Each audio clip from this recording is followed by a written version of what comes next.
Channel asibu miyang tabiriba pungnapu Gorbachev-na ahanba magtada taram nokchari. Ngasigi video asi lupa lising kunyi makada leiba khwaidagi faba phone manga khangatchabagi adugumba list atuni. Hairiba phone manga asi lupa lising kunyi manungda leiba khwaidagi faba phone singni. Adomna lupa lising kunyi manungda leiba phone leibi namagidamagta thiba oiragadi hairiba video asi loiba phawbutang yengbiu hairiba list asi yenglaba matungda adomgi matik chaba chapchaba adugumba phone adu soidanamaki khandopa ngamgani. Maduna video si matang asida haujarage.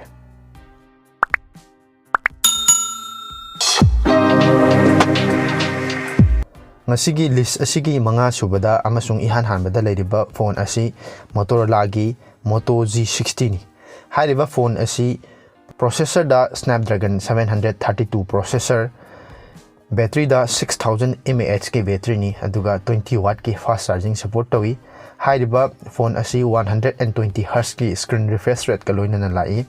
Phone asi da 108 megapixel gi triple camera, 32 megapixel gi selfie camera, NFC support, Android 11 amasung atopa features kaya ga loina na hairiba phone asi lakuni. Hairiba phone asi lupa lising tarani pani makhada adomna irai laina leiba fangbigani.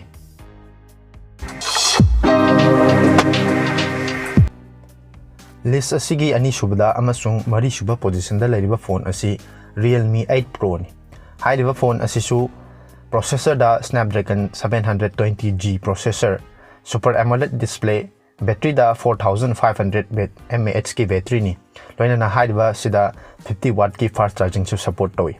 108 megapixel gi camera amaga loina na camera mari. Selfie gi damakta 16 megapixel camera. Hairiba camera asida 20x zoom support tawi. Phone asi 8GB 128GB ga loina lakpani. Hairiba phone asida in display fingerprint sensor su Super AMOLED display oibana support tawi. Hairiba phone asi lupa lising kungi makhada adomna irai laina fangbigani. Phone asi su Android 11 support tawi.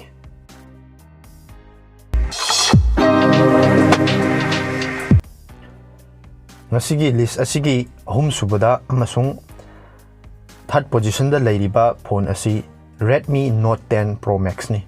Hairiba phone asi su processor da Snapdragon 732G processor, battery da 5020 mAh ki battery amasung 33 watt ki fast charging support tawi.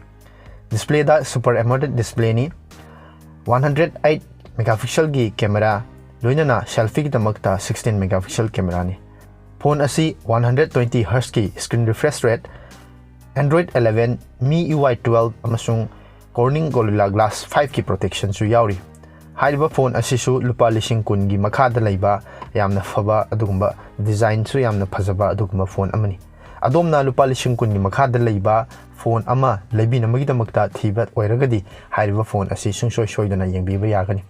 Phone asita natana hairiba list asida yauriba khwaidagi faba phone sing asi bu khangbiba pamlagadi hairiba list asibu loiba phawbutang yengbiu amasung video asibu like tawbiramu loinana channel asibu su subscribe tawbiramu.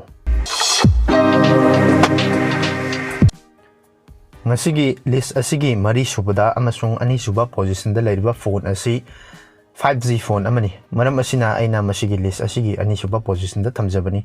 Hairiba phone asi Realme X7 5G ni.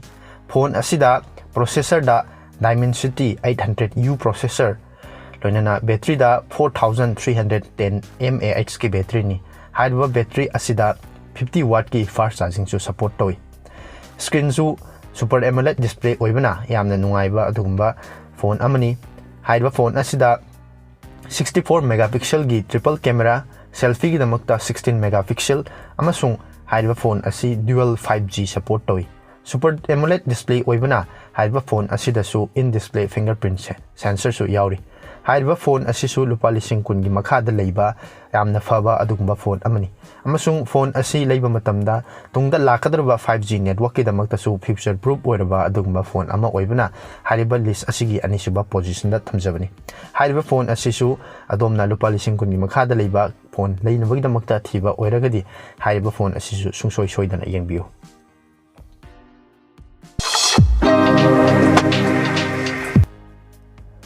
List asigi iroi loibada amasung ahanba position da leiriba phone asi Poco gi Poco X3 Pro ni.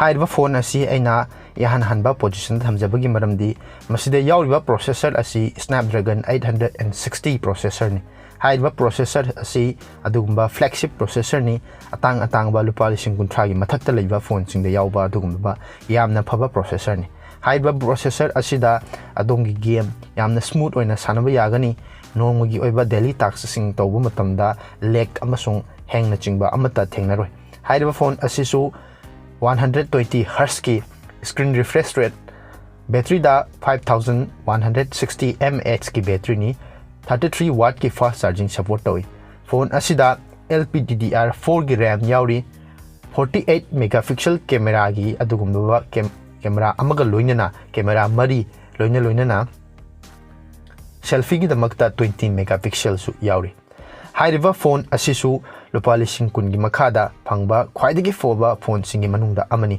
Phone असी अदोमना online दा लुपा लिसिंग 35 की मखादा फंगबिगनी मसिनी ngasi oiba lupa lising kun gi makhada leiba khwaidagi faba phone manga khaki list khangatchabani haiba phone manga asimak adom na leibi na bagida mukta thibiba oiragadi mayam asigi manungda ama hekta khanbiraga adom gi budget ka sanaba thiduna amasung design amasung mawong mato phajaba khalaga leibiba yaba adugumba phone ngaktani masigi onadi matang asida loisinjage miyang tabirba pumna pu gorba chopna amuka na taramna okchari loinana channel asibu subscribe amsung video asibu like tawbiba kawbigano amukana thagatchari